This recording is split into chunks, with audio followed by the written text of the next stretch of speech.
পুরো ক্লাসরুম আমার ফাঁকা হয়ে গেছে, এই যে সবাই চলে গেছে। আর এই মেয়েটি টিনা এসেছে।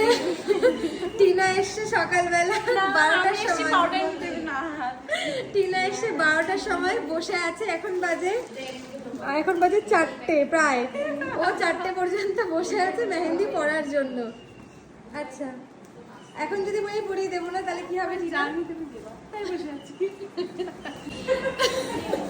ক্লাস ছুটি হয়ে গেছে, ওর একটা ভিডিও নিয়েছি, বলছে দিদি আমি একটু পোজ দিয়ে নিই তারপরে ভিডিওটা নাও। আচ্ছা দেখতে পাচ্ছ, একটা লাইন আঁকো তো দেখি। এটাতে হবে কিনা জানি না, মান সম্মান শেষ না হয়ে যায়। হয়ে গেছে।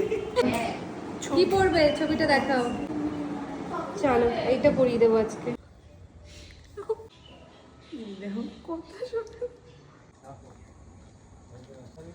কত মিনিটে পরিয়েছি মেহেন্দিটা? আধা ঘন্টা এলে? হ্যাঁ, ওই 30-35 মিনিট মতো লেগেছে। আমার ক্লাস রয়েছে এর পরেও, যার জন্য ঝটপট আমি ওকে এই ডিজাইনটা পরিয়ে দিয়েছি। ডিজাইনটা যদি ওই চুজ করেছিল। দেখো ভালো লেগেছে? হ্যাঁ খুব ভালো লেগেছে।